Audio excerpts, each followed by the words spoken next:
and the beginning at the same time, as Pick and Ban is upon us already.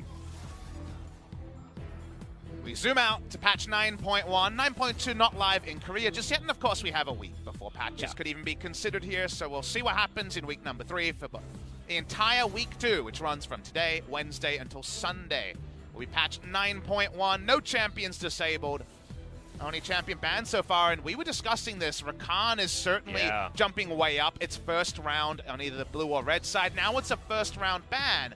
Teams have had a couple of days off. We have Communal Monday, Tuesday as the break for players. I'm sure there was some scrims there. Let's see how the scrim meta translates to stage, because usually whenever we hit the first day of a week, the priorities in terms of what's slipping to first pick and what's a first ban change pretty dramatically. Absolutely, and we've got Galio actually banned away here. Urgot, of course, the obvious first pick here for KT if they want to take it. Smeb's fantastic on the Urgot, demonstrated that in Kesper Cup and in the past. 13-2 also for a first pick champion is a busted win rate. But while Lucian can be strong, is that going to be the first pick here? KT will first pick Lucian. There is no Draven ban, and yet they will still go for the first pick Lucian here. So Gango, ostensibly, again, Lucian can be flexed. Plenty of people playing it in top and mid lane, depending on the opponent. Usually a Galio pick when we sit in the LCK. Lucian over Urgot with a Draven player is curious. So let's see how KT back this one up. Maybe they just have a read on what they want to pick as a 5-man comp. Yeah, and maybe they were scared of the third round pick here for Kingzone. Could be something like the Lucian themselves, but the Ashe is going to come out. That's going to be the answer here from Def, going back to a very old favorite for this guy and giving him a bit of the prey treatment. Kingzone certainly knows how to play around an Ashe. Well, we need a Season 1 Ashe player because we've lost them. Atlas, we don't have. It's only Sungyun that's played it so far. But the weird thing is we don't have the god tier Ashes of Bang and Prey. They were the ones who you could always trust and praise Ashe arrow accuracy.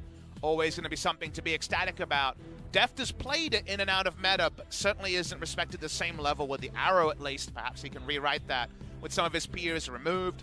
Deft was more of a teamfight Ashe player. Urgot's peer in Sion is going to be locked in as an answer to just kind of lane against Sion wherever possible. And yeah, I agree with you. His Ezreal is usually the one we get excited about. We saw it in Kesper Cup. They couldn't play the macro around the Ezreal to get any value out of it in Kesper Cup, and they haven't returned to it so far when it's come to LCK Spring 2019. Well, Snowflower is going to lock away the Thresh, so the Wife Steal bottom lane looks to be coming in. Of course, still able to get that flexibility if they want to move the Lucian around, but Snowflower is certainly a big favorite for him. He's a real legendary Thresh player as well. If you remember back to when Rebels Anarchy debuted, Mickey and Snowflower took all the bans, Zed Twisted Fate against Mickey, and then just ban away Thresh, and there was no threat from the bot lane. Snowflower's ability to make plays and roam on the Thresh need to be talked about. It's his first game on the season. Yeah, and that's the Freljordian bottom lane locked in here for Kingzone. So an old favorite, most definitely, and certainly with a lot of 2v2 power. And CC coming out of Kingzone. I always look at Deft's name and I want to say KT, but it's 2019 now and it's all changed. Ryze and LeBlanc to be banned away in our first round as we have a look at the mid lane mostly. It's new, isn't it? The LeBlanc priority. We understood the bans against Lava because he got to show in game number 2 how he could make it work. The reason why LeBlanc is so unique is it's the only non-flex pick mid laner that's being banned. It's a champion that feels so risky to pick because everyone else can go everywhere on the map, but LeBlanc goes mid, and oh, did it go well for Lava. So loving how we have finally a champion who is honest in their role. They're not this duplicitous solo lane wherever I go. Exactly, and also Kingzone are on the red side, and you could last counterpick that one for Pawn, and was probably the last champion that I saw Pawn be impressive on.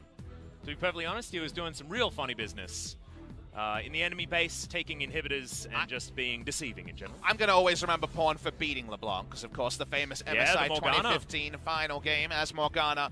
Vladimir ban is a new one as well. Seeing a lot more Vladimir in solo queue after we saw Nogari pop off, and Viper, of course, will play it. So I think this is going to be a new trend. I've been practicing my Vladimir, and the results, well, positive LP gains are the results. Speaking of LP gains, we're going to see Pawn on Zoe. Neon came in and played the Zoe last time. Now we're going to see it from Pawn.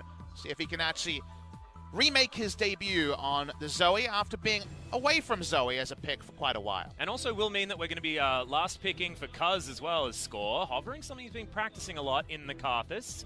This would be a the blind Gragas is already locked in. Now, Cuz is not known for applying jungle pressure when it comes to here we go. All right, we've got the Yasuo. The old school counterpick to the Zoe. And it's also the second round special. It's not a Camille Galio, but it's the same level of synergy here. Gragas from basically off the screen throws out a cask lazily, and then Yasuo says, thank you very much, and your breath stops. A last breath enabler here on three different picks on KT. A lot of synergy here, and I think BDD wants to pop off on this Yasuo. And now we've got the Olaf locked in as well. Of course, has been a pick that can work very, very well in this season. Bono, in fact, bringing it to a 15 KDA over his experiences for Hanwha Life Esports. But now it's Cuz gonna try his hand, and it was always Peanut that was the next level Olaf player for Kingzone, and now Cuz, of course, been sitting behind him for a long time. It's going to be him that brings it out this time. And I hope this is the start of a trend for week number 2, because week 1 was flex mid laners, right? Aftershock abusers, tanks. Yeah. Now we have Zoe versus Yasuo, and it's also BDD saying, I didn't enjoy watching on as my team around me couldn't fire. I'm going to fire myself on the Yasuo. I can hit the side lanes. I have so much setup for the last breath. This is where BDD earns his paycheck. Let's see if he can have a big game against Kingzone DragonX, his former squad. Yep, coaches are going to shake hands, and there was recently an interview with Rookie actually talking about that Yasuo mid lane, saying that you need to have a hell of a lot of games before you can do anything relevant on the champion, and he's difficult to win with. We'll see whether KT can make it work this time. There was an even better interview with Doyenby, who said, don't play that champion. Well, BDD's disregarding LPL advice and trying to make it a thing in LCK. I like how we talk about... We get to watch on and appreciate why. Yep, LPL advice from 2 Koreans, which is absolutely brilliant. Going over the Kingzone roster, I'm interested to see what Pawn can make work here on the Zoe. Haven't seen him play it thus far in his competitive career, but of course has been smashing solo queue. It's why he was a hot commodity to come onto Kingzone in the off-season. Played a bit of it at the start of spring before he was overtaken by UCAL, but it's been a while, Atlas, and it's been a while before these two teams had much to cheer about.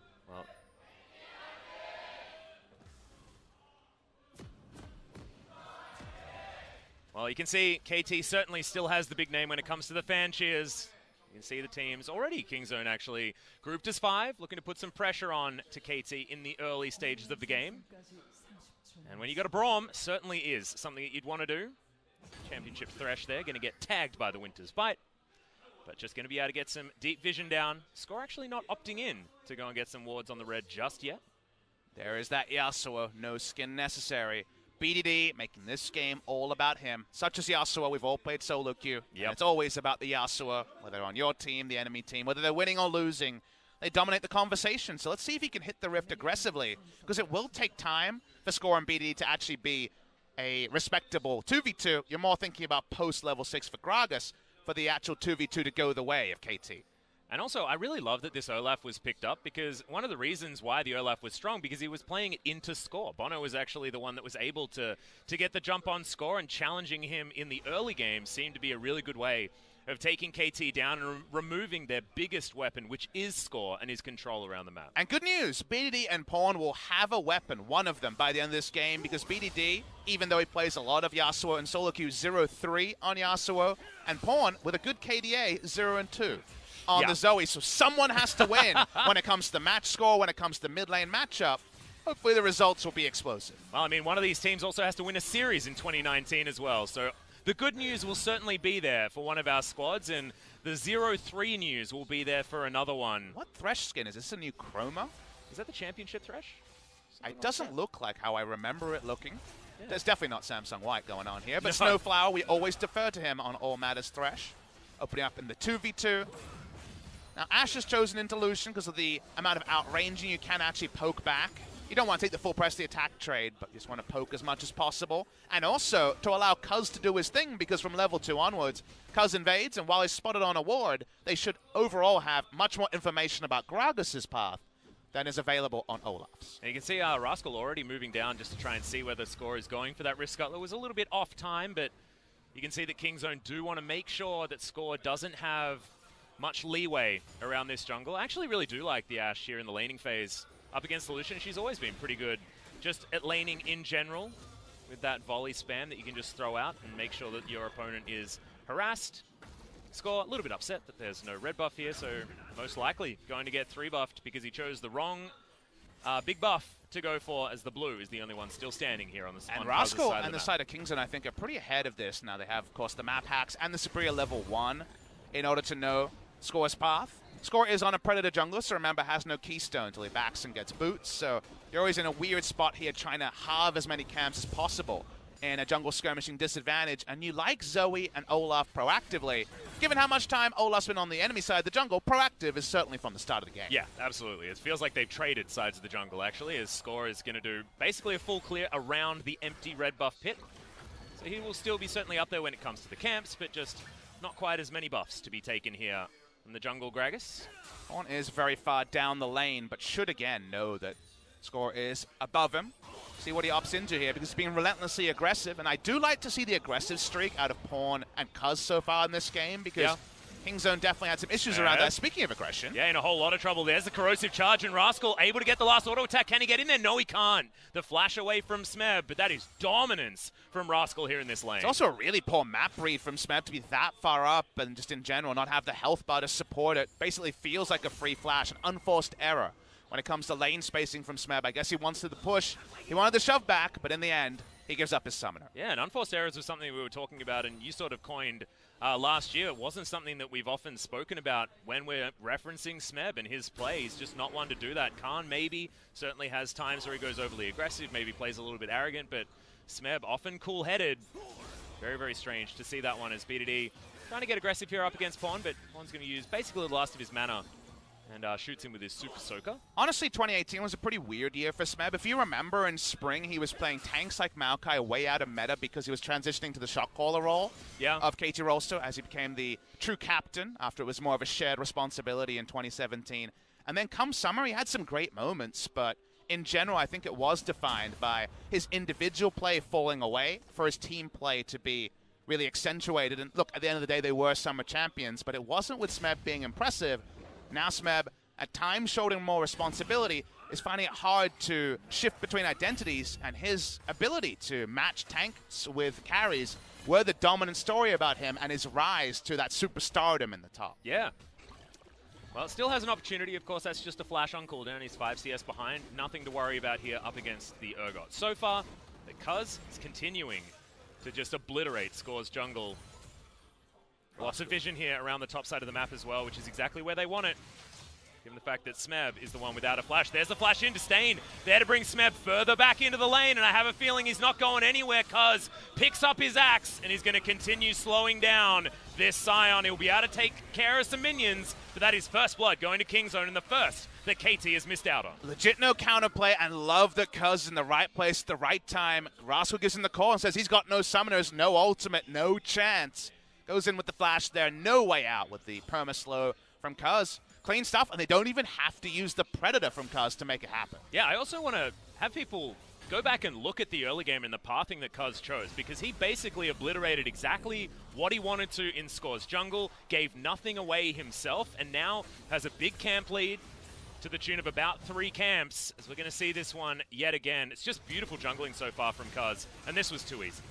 And that's all about Cuz, like you say, responding to the matchup and being very proactive about what camps he took. But when it comes to the gank, and something we criticized Cuz for last week is being a reactive jungler when it comes to ganks, he also had the freebie to cash in on. It's almost like he got the invite for a gank, rather than necessarily had to be proactive, because it's a summoner advantage. There's no way out for Smeb. Gank in the end was easy, but overall Cuz had a strong game. He has. So far it's more about the pathing, and like you say, not necessarily trying to dictate the pace of the game with his aggression against the lanes. We'll see whether he can improve on that as the game goes on. So far, 1,000 gold is going to be the lead here for Kingzone as Smeb makes his way back up top, but that vision control still certainly there for Kingzone, and this Scion is going to be on the back foot from now on, despite the parity in the CS margin. You have to be careful with kind of inspecting the team comps here, because Kingzone have very superior siege to KT. KT just have very reliable ways to start a team fight, and if you hit your item timings, then yes, you look at Gragasol, you look at Scion flying in, even Snowflower can set up a really big multi-man last breath, and that can punish a siege attempt from Kingzone. But I feel like if there is any significant lead here, and that all-in is a failure of launching, or for example, Yasuo is split pushing to try to force 1-3-1, there's a lot of ways that Kingzone get a big turret lead, and maybe all of the synergy on KT's side is 4-0. So you have to be very careful here to not fall too far behind as KT, even though at 2 items, you do like them in a straight-up 5v5. Yeah, and I feel like if Kingzone continue with this momentum that they've picked up from the jungle of what Cuz has been able to put together, which is another reason why the Olaf is such a great pick, their pick potential and CC lockdown on a single target is just ridiculous. So pick and siege, the quintessential composition here for Kingzone, very, very different from what KT want to do, but it's likely that KT just can't have the team fight that you're talking about. And you wonder what you do in terms of itemization to make KT's comp more reliable. Do you go Iceborne Gauntlet to actually force 1-3-1 against Urgot, or do you just go for Righteous Glory Sword style and start running at people? There's 2 different schools of thought, and how to play that matchup and how Smeb chooses it should also inform how they choose to play out the game. Well, we'll see whether he does decide to go for a little bit more of a team fight idea, which I would assume is something that he'd want to do. Smeb does like to sort of pick up his top lane if it's not going so well and just move any CC that he has into a different lane. And it would also fit with Smeb's I'm more of a shot caller rather than a carry impetus that he's been on recently. So playing to your items is something we've been talking about a bit more this season because it can be so important with how many different carries there can be on the Rift and how much skirmishing there is early. Speaking of skirmishing, BDD and Pawn, the standard melee range man fight between Yasuo and Zoe. Yep. And the exhaust just picked up off the ground as well, so that's no summoners down. As Kingzone, they had the bottom wave push, they had vision all through the bottom side jungle. A very, very controlled dragon to be taken, and the first is going to go over to them. So Infernal Drake picked up, and I think it's mostly off the back of Cuz just being good, and Score once again going to make a mistake and has to use the flash as Rascal has the ultimate down on him, but not going to go under the threshold. So Hillbilly Gragas going to go back home empty-handed. And Hillbilly Gragas, the famous skin that we always see picked up by Score, needs to do some work, and no flash is going to be there, or even the cast for the next foreseeable future. Very, very annoying for Yasuo to deal with the Zoe. Same with Zed versus Zoe, just because the portal jump actually means you lose autos on a lot of your combos, whether it's the Death Mark or the Last Breath. You're very unlikely to get the extra 3 autos or so that you usually weave in. Because of that, surprisingly limber in these sort of matchups, despite usually struggling against assassins, is the Zoe. Yeah, and the Wind Wall has such incredible power in this matchup, which is why Yasuo was sort of a favored pick on something that people like to pick into the Zoe when she was dominating the mid lane meta. But like you say, the portal jump does make it a little bit different and does turn it into a bit of a wash, which is why you can see they're just farming out against one another. Very, very even here in the mid lane. I mean, no real numbers to talk about. I guess the only meaningful CS lead is jungle 2 camps, which lets you know not too much has happened. Big catch-up, actually, for Score as he's been able to get around while Cuz has been looking for ganks. But a lot of vision is what Kingzone have invested into. The Dragon going down as well is certainly good news for them. Shelly being considered as this Rift Scuttler is now being shepherded by Smith. A lot of this is about shopping timings, both Zoe and Ashe. Freshly shopped and walking up. Later the Ruin King done, and Zhonya's Hourglass also completed here for Pawn. Basically, KT should be vacating objectives until they hit 2 items, though, or until they feel teamfight ready, because, again, what we talked about with KT is synergies, right? 2-bit, 3-bit combos, or they lose. Just like, well, they need a team fight with the right initiation, otherwise the enemy comp has siege, wave clear, etc. That should mean that when it comes to objectives with Kingzone in a lead, Kingzone should be first to set up. KT should be reacting.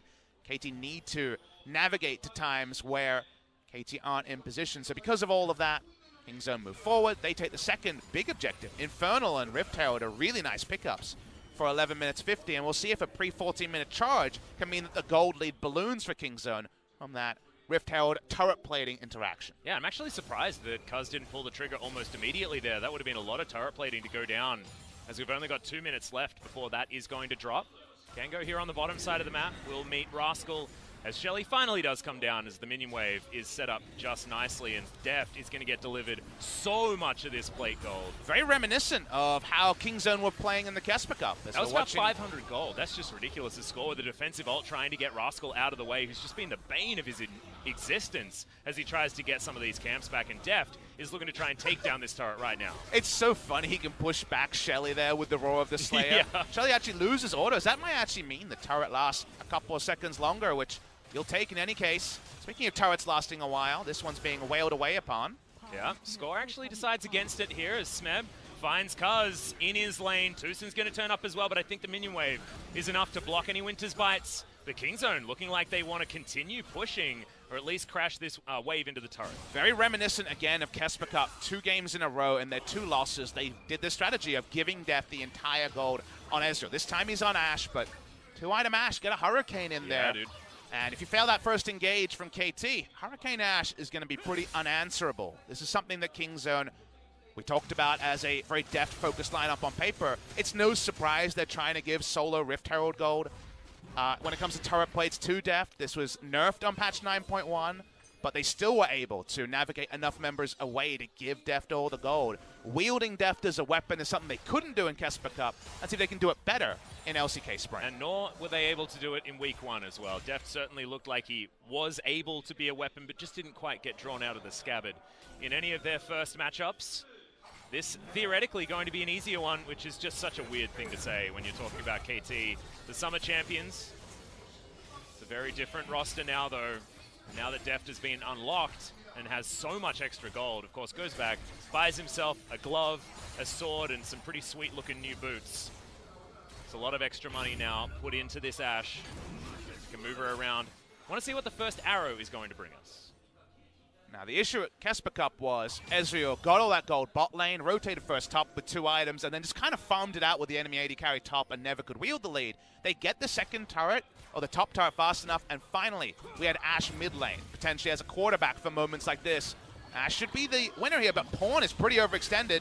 Yeah, BDD going to easily be able to pick this one up. Zhonya's is going to go down, but there is nowhere that Pawn is going. Flashes, actually, and has the heal, but it's a few extra buttons, and he is taken down, and that means KT has all the control here of this river. And being too far down a side lane, not where Zoe usually thrives, actually undoes a lot of the good work from Deft and co on the side of Kingzone. Now they're out of position, and Deft's trying to wave clear. They don't have first access on trying this Drake in spite of all the wards. Chasing here is Deft. Yeah, Blade of the Ruined King comes down. Oh, Winterspite's going to be flashed here from BDD. Kingzone do save their bottom outer turret, Cuz waiting in the wings here as well, as Score is just trying to shepherd the Yasuo, which is something that we're expecting to see a lot here this game just because of their synergy with the ultimates. But only at this moment in the game, when you've got a Phantom Dancer no more, can Ashe enter lane confidently against a Yasuo. And you're losing out on timings from Pawn being picked up. It's not so much about the gold that goes into the pockets of Score, but more about the fact that they went to all the trouble of setting up vision around Drake and then couldn't take the Drake, and that's delayed the game by 2 or 3 minutes. That is some farming phase for KT that being granted from a mistake from Pawn. So we'll see if Kingzone can take this Drake in a timely manner. They're all about getting the most of the advantage in the early game while they can get it. Yep, it's just looked all too easy. Score just waddles his way forward. And the portal jump, like you say, the interaction's a little bit frustrating, but you know exactly where he's going back, so that body slam was free, and Score just bops him on the face with an explosive cast. Flash was really optimistic as well. Very far away from Tucson there, who wasn't going to be able to salvage anything. Still Kingzone 2 minutes later, do pick up that Drake. They're trying to keep KT away from mid lane here, and mid lane turret will be a nice little 1-2 combo. Yeah, Trouble Bubble's going to stop Smeb from getting there in time to charge up this decimating smash, so that does mean that the tower is traded for the bottom outer. BDD getting some side lane work done as Yasuo is wont to do, but breaking open the mid lane is certainly what Kingzone wants to do. Kingzone happy to continue trading up when Yasuo's not grouped, because suddenly Gragas ult's looking a lot less of a weapon because there's no last breath synergy. So you're very happy to fight away from BDD, and you don't even have the W from the Yasuo there to catch an arrow if someone strides out of position. Yeah, exactly. And of course, making the map more open is something that Kingzone wants to do. They want to be able to get these picks. They want the map as dark as possible so they can set up these plays. Of course, it will largely be around Deft and landing that arrow to get that pick off. Trouble Bubbles as well will be helping if Pawn can keep himself alive. And I wondered where BDD would go with the build. We've talked already in the early game about playing to your items. People want to mainline Infinity Edge as Yasuo because of the synergies, but you just pop in a team fight if you go for it. So if you actually build BF Sword here and finish an Infinity Edge, because there's Guardian Angel to be considered, then you're saying, I've got IE, I'm a side laner, no one can come near me. Instead, he's going Sterix, he's going for a team fight build to play into the fact that we said 2 items is when KT needs to start grouping and needs to start forcing. Yeah, and it's going to be about team fights as well for this squad. You already told us exactly what this comp is good at, and they are good at causing a lot of ruckus in a team fight. And there's a hell of a lot of stopwatches on that side, indicating that to me right there, Papa. Thank you very much for that. But 4 stopwatches means unused. we're fighting, and maybe a little bit earlier than we originally planned, because we need to start winning team fights, because a lot of gold spent on that, or a rune spot, depending. bot side Smeb. He didn't go Iceborne Gauntlet, so pretty painful his lane. Yep. Does at least have his first item, so that is good news, but this ain't, as there's the disdain. Rascal underneath the turret wants to land the ultimate. Hasn't used it just yet. Oh, and that's a really good stopwatch use. Won't have it for that team fight that we said was looming. And man, having to trade that big button for the ultimate is certainly not what you wanted to do as Smeb, but holds onto his flash, which is good. He shorts the ultimate as well, so it didn't look like the most convincing disengage there on the Scion. Still some things to be worked out. Remember, it was Kingen playing both those games. You already mentioned it. Yeah. First time in Smeb's career that he was not involved in a best-of series. Snowflower, because he's been behind the rotations of Deft and Tucson, he's never been able to make those great picks that he's known about on this Thresh. So already, you see the teamfight comp trying to roll up for teamfights and being out of position, and Rascal saying, thank you very much. I'll take an outer turret as fast as possible. Well, it certainly has been Rascal that's able to hold on to what lead he's had. Still bullying Smeb, still ahead by a hell of a lot of farm. 35 is going to be that number, but we look elsewhere, and B2D is approaching a 20k lead. Rascal does get that turret, that is great, but look at the 30 CS that Gango's picked up over Deft in this sort of time off, this time where Kingzone have really taken their foot off the pedal. And they have a diagonal line of control wards that Observer fortuitously is showing at the same time to show that KT really only owns the entrance to their most shallow camps. They don't own anything else. They have no vision at all in front, even in the river, not even a single ward. Nothing is put down because they understand how far behind in the early game they are.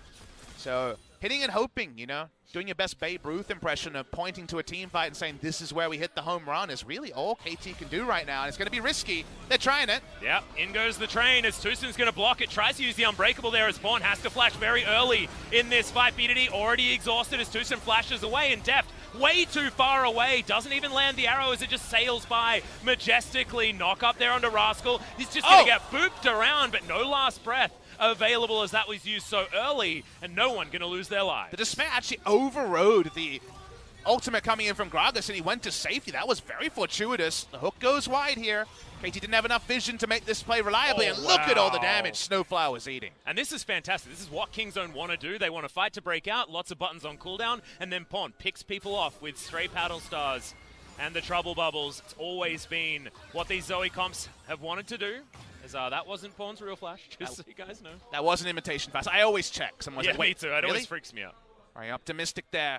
Again, when we see the replay, consider how different this play is if you have river vision compared to where they have vision, because it ends up being a bit of an overforce because you have to, because they're like, this is the time, we have to fight now. Yeah. We're not going to go to it just yet, though, as there's a lot of looming sharks here. BDD. Visual bugged for a moment there, but he's just going to be considering his options. Walks over the control ward, and they now know that full information is given over to Kingzone. Most members actually towards the top side of the map as Smeb's just trying to claw his way back into the CS race up against Rascal. BDD shoving this wave forward. No one actually there to help him out, so he will be backing away, and Deft will continue to pick up what farm he can find. Runon's Hurricane just around the corner here for the Ashe. Really interesting interview published by Ashley Kang on Twitter today. ESPN interview with Damwon Gaming's mid laner, Showmaker, as the hook does hit here. Yeah, Tucson going to get thrown back. Windwall not actually going to do too much. It's because throws his undertow right past, and you can go back to your story. Yeah, the reason why I reference a interview with a player not playing this series is he was asked about the meta right now, and he said, well, when the established teams are playing, it goes back to old LCK slow meta. I see 2 kills at 21 minutes. I see a game that's been defined by safe farming and map control much more than actually about the skirmishes that Canyon, On Fleek, and the new generation are providing. So it is interesting how what he's talking about is actually coming into play quite a lot here. It does suit KT to a point, but not in terms of gold lead. KT have played the sort of game that would be a 2,000 gold disadvantage in the past. It's become a 5,000 with things like turret plating. And it makes you wonder if all this safe farming, where they look at the scoreboard and say, okay, we're not that far behind. They're actually more far behind than they would have been in the past. Will the team fight even work when they finally get one? Exactly. You can see it's a 0-0-0 Ashe with a bounty on top of her head. So behind 20 CS, and still you're the one with the bounty as opposed to your opponent. So riddle me that one, everyone. It's all a bit confusing how it works, but it just means that he's been farming a lot and took so much money from those turret plates. Got an entire turret. First turret bonus gold of about 100 gold, but on top of that, about 600 for all those plates. Really crazy stuff. They're pushing from behind on the Yasuo. Gets Yasuo farm, but loses you map objectives. That's the inner turret down. Doubling in turrets are Kingzone in the early game. They are definitely playing the more up-to-date style without necessarily aping what some of the best teams so far in spring are doing. Push forward here. Score is clearing camps on a ward, and already you start wondering about things like Baron. On the side of Kingzone, they've got different people to tank Baron. They can have multiple smites. 3 smites can be put together if Unsealed Spellbook is moved, but unlike Sandbox Gaming, most teams aren't going to be moving to smite at 20 minutes, even if their Baron is good. Yeah. There's not going to be much of that. The Dignitas Baron is now feeling like the Sandbox Baron as Paddlestar's thrown directly into a wind wall, but that's going to be dissipated relatively soon and on a relatively large cooldown. Not even half the health bar of the turret going to be taken here on this push from KT. Smartly played by Pawn. You always portal jump to wave clear as the Zoe. Usually you're just fine to put that Paddlestar in there, but you portal jump in, so if Yasuo hits you with a Q, you're so far down, you're in your inner turret basically at that point. No last breath availability for BDD. No, not going to be engaging on the Zoe. So not for now, at least. Remember, 6,000 gold behind. Yasuo, because he's been kind of selfishly hitting the side lane, KT said, let's get 2-3 items on Yasuo. He's ahead in gold. It's elsewhere where the advantage is pretty significant on the side of Kingzone. So Yasuo has 2 items. They are teamfight items because he's gone for Sterix. But right now, no ability to wield a teamfight by KT. Yep, Luden's Echo now completed as well for Pawn, so he's got a lot of CDR and certainly a lot of burst damage available, and you mentioned having that wave clear that you can utilize. Luden's Echo going to help him out there as well, which means that this tower is likely to survive for a little bit longer than you'd otherwise expect. In the mid lane, Gango turns up, Snowflower there beside him, but they've got a wave to deal with. Nothing else that they can really look at. So you look at 25 minutes and say Kingzone have played way better than expected. This is a really good early game from them, but they had some good early game moments in the Kesper Cup. It's finding a match victory. You can't leave this game 5,000 gold lead at 35 minutes. Then the game is only about Barons and Elder Dragons, and you will be out-comped pretty reliably here. Rascal walks up. This could be a mistake. Yeah, he's going to get hooked there as well into the box. Trouble Bubble comes down, and he has to use his stopwatch, but no one is close enough. The flash is going to be utilized to sustain, and the heal's going to keep him alive, and now Cuz finds himself right in the middle of the thick of it. Has to flash to get his way out. In fact, everyone is flashing. Tucson is going to be the one that has the most trouble, but Stand Beside Me is off cooldown. Party Cast going to come in. That's Smeb with a 3-man knockup, but they're just putting the right people forward. Arrow is going to land. The slows are good, but another hook is going to come in, and Gango grabs the first kill of this very extended fight. Pawn does have the stopwatch, but it's not enough. Zonya's Hourglass now on cooldown, but his life is forfeit, and BDD still looking for more Kingzone, just botching it. BDD so close to a last breath. The flash Q just out of range of last breath for BDD, even after the buff a few patches ago. They aren't able to kill the kills, but man, the dominoes, they fall one by one, Atlas. Yeah. So clear was it that one mistake, Rascal looking for a flank and being caught, led to so many people out of position. It's a summoner atrocity. All the summoners basically down on Kingzone DragonX purely because of one poor flank. Yep, not a flash remains on this squad, and that was one hell of a mistake as Rascal just walks up. He cycles his summoner there and then would have appreciated the extra health.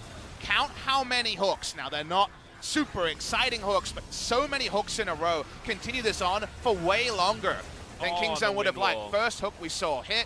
We continue on from this play. Cuz is overextended because Rascal was overextended, and then now Tucson is overextended, trying to buy time. Smeb, once he had the flash Q and watched BD's position, he's maybe 100 units short of the last breath. It's almost an entire screen length when it comes to a 3-man stun there in the air, and maybe they all fall down. They chase on for further kills here. More hooks, more kills, but not the multi-man last breath that would have maybe got KT Rolster a Baron. Yep, that would have been instantly 3 kills if he was able to get on top of where Smeb was, but doesn't happen. Snowflower misses that hook there as well. And that's Kingzone returning to Kesper Cup, where they had good early games and then started to make mistakes. Kingzone pushing out. In trouble, walks around the wind wall this time, and they get the Glacial Fissure, but into the back line. That's the 3-man knockup. So much damage comes in as BDD just locks them all away. Pawn decimated, and KT get that team fight. They get on the second time. One mulligan straight into it. Smeb sets up the multi-man stun, I believe, at the start of that, and Last Breath does the rest. All the free farm, now the grouping, and suddenly gold parity and probably a Baron for KT. Yep, and Rascal is now trying to just lumber after BDD, and the Baron has already been started. Nothing that Rascal can actually do. There's 4 are dead on the side of Kingzone. They're not going to be able to make it towards this big purple worm. And KT turn it into a 7-2 kill game. They're still 3,000 gold behind, but they can catch up now. There's so much standing gold on this map. And I can't even isolate which of the obvious team-wide knockups it was that started the party. But it's all about BDD closing the party. 006 Secret Agent Yasuo. He hasn't died in 28 minutes. This is some next-level Yasuo play. That is not the Yasuo that I've seen in my games. We need to see the replay to see which of the knockups it was, because it looked on my first viewing like Smeb went wide, but then suddenly Yasuo's in the air and he's not jumping for glee. I think Skull may have landed a barrel. Let's watch the replay here so they know W's on cooldown to start, no, and it was Smeb at the back there that opens it up. 2 people die instantly. This is pre-IE, this is pre the ecstasy on the side of BDD, but it gets KT the Baron, and Kingzone DragonX's first mistake is compounded because remember, in this fight, no summoners, no flashes to flash away from the knockup. Watching the replay here, it's on to Tucson and Def. Tucson joins the party, Urgot as well. If you have your summoners, you're not hit by that knockup.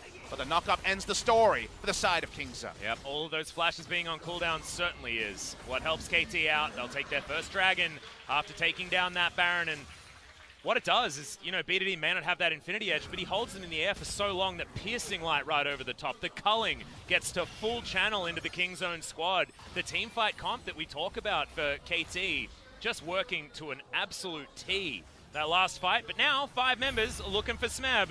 Blade of the Ruined King goes down, but the choo-choo train has left the station. Things are going to be okay. So they're trying to get this pressure down, but 2 waves being pushed. There is a double cannon wave, and BDD is just running it straight up the bottom lane. Mid lane is now occupied by the rest of KT. Siege comp with Baron, how can you beat it? Siege comp against Baron, well, you're getting split to death by BDD, level 16 in the side lane. Ashe's recall was delayed as well, but soon should be grouped.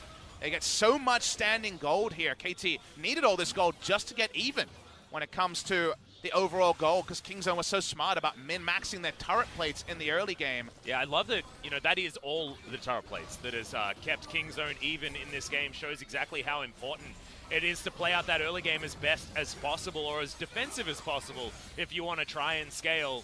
It's kind of a fun thing because it makes siege comps and smart macro in the early game more viable, because in the previous meta, you're down 5,000 gold and the teamfight comp can choose all their options. Now, you're even, and suddenly the game is competitive after the Baron buff does go away. Well, you can see the heart monitor of a gold graph here for KT versus Kingzone. Just one of the things that we were expecting from this series. We knew that it was going to be closer because these 2 teams very desperate for finding their first match victory. KT managed to get 1 game off Hanwha, but that is the only good news story that they have. I'm going to try and bring this one home. Certainly more opportunities for Kingzone, but they need to utilize the map control that they've been able to build for themselves since the beginning of this game and get picks, make use of their comp, because proactivity is what they need and what they've been struggling to find so far in the first week of the LCK 2019. The only time I've seen a Yasuo comp in recent memory lose in this sort of scenario is, I believe, Griffin versus Kingzone DragonX, and might have actually been a different match. It was in the Worlds qualifiers where basically every Yasuo Q was flashed away from, every knockup was flashed away from. You need your flash to get away from the synergy. Free hitting here on the top side. I think the ultimate didn't actually land there, but Smeb is going to go down. Zombie Scion. Not a lot he can do here, as now KT have to run for the hills, because as soon as one goes down, that means the dominoes can start falling here for Kingzone. Yeah, they don't want to try to reload with a multi-man knockup. They'll just give up the first death and back away. That means they lost the Baron buff. Can't be wielded to break the base. It was a catch-up Baron from KT. But Barons come faster. Elder Dragons come faster. And how can Kingzone get the ward coverage they need to poke before a team fight starts? Now that's GA on the Yasuo. Yep, very close to picking up that Infinity Edge as well. First 3 items are done as, Deft manages to get the concussive blows. And Smeb, even through the Gargoyle Stone Plate, not enough, and Tucson blocking the ultimate means that he has no way of getting it. Very smart positioning there. Same mechanic against Gragas to stop him from body slamming over a wall, to stop the Scion from ulting away. So good stuff there on the side of Kingzone.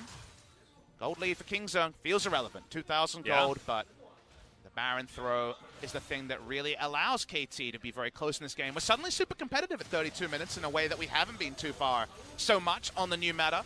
And it's something that you've spoken about before as well, but having compositions that have different win conditions and different ideologies of how to get the game done. Kingzone want to find those picks, get that vision and take things one at a time, whereas KT want to split push until they group for a team fight and wipe you out with all of their AoE, CC, and damage. Problem now is, though, that Kingzone need multiple members to start the trend of getting the sort of wards they need to actually be able to fight, because they are outcomped in a true 5v5 from the side of KT, but they've lost so much vision control because of the last couple of settlements going the way of KT Rolster that now you're popping a sweeper much more defensively. You're not getting maximum spotting of wards in this way, so they need Rascal and Kaz, maybe even to throw in Tucson to get the wards down, and then one body slam, ultimate from the heavens, and it undoes all your good work. So it's definitely deck stacked against Kingzone without the game being decided for KT. I want to talk about Def, though. He's got the Infinity Edge built up already. The QSS is there, and he built a new stopwatch towards that GA. It's going to be more difficult to just lock down the Ashe, as the last breath even isn't going to be able to keep him CC'd for long enough, because you can QSS out of that. Into the stopwatch if you want to. Kingzone will be just trying to hope to God that Deft can carry in these fights, and he does have the items to do so now. Read is, though, that the backline threat on KT is so big if Score gets the ultimate. If you get the cask, which again has a very large hitbox for the last breath, then it feels like all the dominoes fall just as quickly as they did for Kingzone, that first fight won by KT. If you can get a pick, though, then again, things are good for Kingzone. So we're really looking for Zoe versus Gragas in a team fight in terms of which of those really big team fighting impacting abilities, like that initial burst of the Paddle Star or the Trouble Bubble hit, or whether it's just the cast that dominates for Score. Yeah, exactly. It's all about who is going to pull the trigger first, and proactivity is something we've mentioned many times, feeling like a buzzword at this stage. We got plenty of them, Atlas. We're all about the buzzwords. But Kingzone really do need to actually make something happen themselves. They need to find that pick, find the Baron, and then try and break open the base. That's obviously what they want to do with a composition like this. However, haven't been able to find themselves the vision or the positioning to do so. Now waiting around this mid lane, wanting to lock someone down. Score would obviously be the ultimate target. Longer summoners are up here for Kingzone, the better chance they have in this game. Flashes being down, as we already saw. KT's comp feasts on it. So much more reliable when there's no summoner. They're starting onto the Baron. They've got a lot of vision in this area. I think KT have to react. Yep, Score running pretty damn quickly as now the train has left the station. In he goes as BDD gets exhausted to begin this one. Kingzone haven't actually offered too much back here as Disdain is used, but Rascal's still going to get taken down, and now Tucson running for the hills. Def trying to get the auto attacks down, but Gango flashes on top of him. It's a double kill for BDD as the Lantern Ride is going to continue the party. Pawn's going to go down. It's the Guardian Angel for BDD. So much of his health comes back, and now look at the bottom lane. Kingzone's bottom lane, in a nutshell, ladies and gentlemen, just waiting to die at the end of the fight, and Deft is going to get crushed by Smeb, his former teammate. The 2v5 is real at the end. Thanks for the zoom in there. TPs are down, and KT Rolls just want to end the game before Kingzone can respawn. Yep, Smeb just makes his way down towards the bottom side of the map with that summoner spell. Will break open the base, and everybody else is just beelining towards this mid lane inhibitor turret. KT just want to continue it. It's the bottom lane. That's all they need. They just need a few minions. They can tank things up with their gigantic Scion. And this should be the end of the game, unless Cuz can do something. I mean, Rascal's death timer not too long either. Let's watch it. It is 5 members of KT. Yeah, they've got a lot of damage as well. You can see that tower just evaporated as now Gango trying to get the damage across. Cuz is going to fall down, and Rascal should be soon to follow. Does go into the grinder as there's the 4-man fear at the same time. Tucson doesn't quite land the ultimate, but Gango has to go so far to get on top of that lantern. He's still burning down. Last tick, not enough. And Kingzone will be able to defend their base if Smeb will eventually go down. Teleport here from Deft actually towards the top side as they're trying to get more back, and there we go. Pawn gets the ace, and Kingzone, it's their turn to try and rush towards the base. Double TP tat, minimum get an inhibitor here. Death timer's pretty long, 25 seconds on the Gragas. I assume that was just picked up off the floor there from Pawn. They're actually going to look at the Baron here. So they push out the minions, and they're going to take the Baron. So no inhibitor. Let's watch the replay here. Creative fight. It's actually just BD saying, I just want the armor penetration. I don't have to worry about the combo and then chasing in the rest of the fight with the E here is BDD. Gango's the one at the start to define it, though. He's so powerful after he QS's in to flash in for as much damage onto Deft as possible. He doesn't kill Deft instantly, but everyone can go into melee range with all the cards falling like a house of cards on the side of Kingzone. They don't end the game on this push because Urgot's Fear from Beyond Death, which was missing every time in week number 1, hits on 4 members and delays the end from the side of KT. Yep, does mean that now Kingzone will be able to pick up the Baron most likely. Can't actually see it here because we do have the replay still running, just watching Kingzone tidy up their base. But honestly, it's some definitely interesting play on both sides. Not exactly flawless League of Legends going on here, but it's certainly exciting, and still, we don't know who's going to win. Kingzone now with 2 inhibitors down and a very bare Nexus, but they do have the rotating Baron buff around them. A minute to go before the Elder can be contested. And they need that Baron Atlas. They don't have summoners, and that means the reliability of KT's initiation goes close to 100%. Feels like there's really no ability to repel the CC train that KT will be unleashing very shortly. We'll see if they choose to fight against Baron. I think it's not the worst choice here. I think they feel like they're in a really strong position. Remember, it is a naked Nexus. No Nexus turrets are up. 2 inhibitors are down. KT say, well, let's take an easy objective first and fight fire with fire. They want their 2 Drake Elder, which spawns in about 30 seconds, and Kingzone just can't walk up to actually put down the vision. No, it's too many super creeps heading towards their base, as well as you can see BDD. He shoved the mid lane forward, and there's now a super creep on that bottom side, a little bit closer here to Kingzone. A little bit of respite was built up, though, as our Def did clear out the last wave on the bot lane. So we'll see whether they do find their opportunity for a fight. Rabbidan's Deathcap done here for Pawn. The Curial Scimitar there as well, just waiting for the GA, and then Deft has his 6 items on this Ashe completed. And they've got minion waves now just funneling in over and over again. Kingzone will have a little bit more money, but is it going to be able to contend with this 2 Drake Elder? Not entirely sure, because KT's teamfight we've already seen so many times. Doesn't matter how far behind they are. If it works, it works. Hard to see a final item GA changing things for Deft, but at least it is an extra thing to consider. The other side of KT pushing in here, but showing due respect to the side of Kingzone. Book, Cuz not going to blow the Ragnarok. Not a lot to get here on the bottom side of the map. They do just want to move towards this Nexus, and Kingzone have to start a fight before they get there, because it may just go down inherently as they're just fighting each other. Too risky to play 3 lanes, the trouble bubble hits, and suddenly your whole push might be delayed multiple minutes, so top lane goes begging. This particular game from KT that can't push 3 lanes at once. Turning on to Smeb here, this is going to be 5 people. Yeah, trouble bubble is going to land. The train is going to be used to leave. Insufferable Onslaught used defensively is exactly what Kingzone want here, because it's what's been their problem for the majority of this game. Okay, there's the wind wall, nicely done, but Gango does use the QSS. Does relieve a lot of pressure, Atlas, just getting the ult out of mid lane, and then the other 4 having to back away while the top lane is pushing out, or at worst in parity for the side of Kingzone. Only a minute left on the Elder Drake as well. They've waited it out really nicely. Baron, only another 13 seconds to go, but Kingzone was certainly on the back foot. They've got an open Nexus. They weren't pushing anything.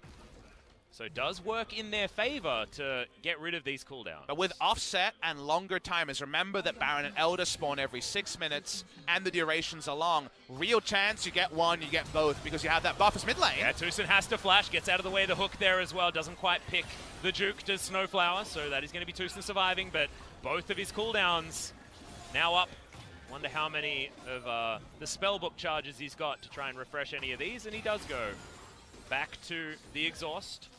Flash not as high value for Tucson once the true grouping phase hits, which is now. Can just stay next to allies. We often see bot lane Broms. I remember Core JJ sitting on cleanse, heal, cleanse, exhaust for a lot of the game. He's just backing up Ashe as much as he can, but they've actually gotten out of the base with no Nexus turrets. This is hard to do, but no 3-lane pressure from KT allows Kingzone to make this 5v5. It's here, Smeb. Yeah, the train does come in now. It's going to land onto Just Rascal, but that's not the target that they want. Once again, Tucson throws his ultimate into a wind wall. That is not what you want, and KT still are so incredibly healthy. Pawn portal jumping to try and get himself around, but they do decide just to take down the Urgot with the last breath. Gango in trouble as the Paddle Stars come through, and Kingzone are still in amongst this fight. The flash through from Pawn, but he's unable to connect onto Gango in the backline. Snowflower in trouble, and now it's the Ash who has to deal with all of the low health members, but they're finally falling. The damage is still here, and Deft picks up 2. 1 goes over to Pawn, who's now having a field day. Gango is in vision as B2D, does use the cleanse to get himself out of the way. And now they have to go for this 2 versus 2. It's mid laner and AD for both sides. And there's the wind wall. That could be the trouble now as B2D is playing nicely. He's in again! One does have another ultimate, but Deft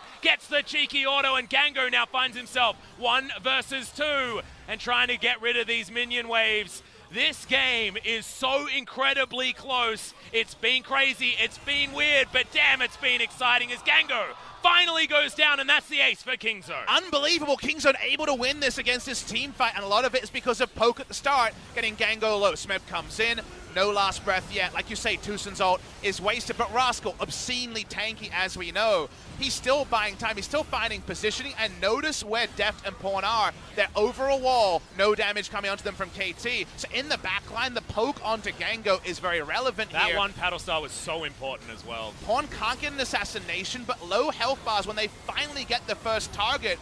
Notice that there was so low threat onto Deft, he cleanses and then is hitting multiple people. It's pray it. Well, it's all over again. The ability to frontline here. So all the beef was sacrificed from KT just to gap close and get the damage in. And by the end, Gango's out of the fight and B2D can't fight 1v2.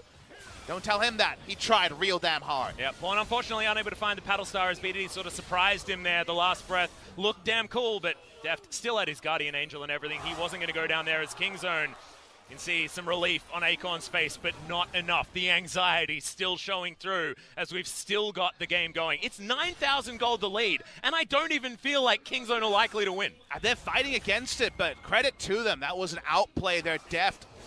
Vintage Deft with that particular team fight there. And he's now 6 items, no boots, Papa. That is going home, getting himself the Phantom Dancer. No boots, no flash against this comp, but man, he needs to do it. He needs to be the hard carry here. Still has the Guardian Angel that was not blown in the previous fight. His positioning levels above Gango, his replacement on KT. It's only game number 1, but you can see how important it is, both for their seasons and against their old orgs, for these players to pop off. Yep, Trouble Bubble not going to land. The arrow does hit, though. His score might get picked up. The autos are there, and Tusen is the one that secures it. Kingzone, they finally found their pick and now want to take down the base. Dead time is a minute. What else can they get here? Can they just try to end? KT will have to all in to stop it. Yep, the Culling's going to come in, but that's not going to kill any of these minions as he has to get himself the hell out of there. Cuz still throwing the undertows through, and look at the damage onto these structures. They're going to have to try something now. Yep, Nexus turrets are going to be the next to go down as Smeb has such a huge health bar, but who damn cares? A Snowflower lands the Q, but it's just not enough. The last breath is onto 3 members, but he's just going to get blown up. Rascal flashing forward. In goes Cuz as well as Gango gets soloed out by the jungler,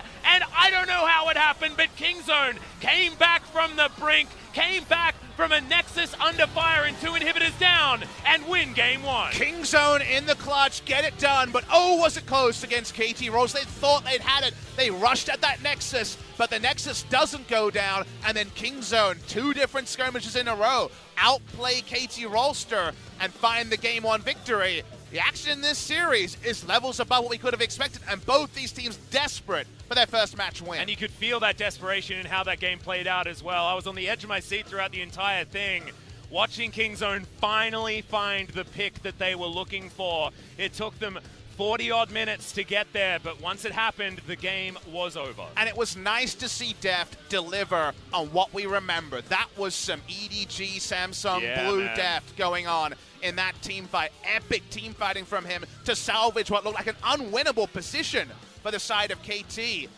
Unlosable position for the side of KT. Unwinnable for the side of Kingzone. Man, that was a really exciting game.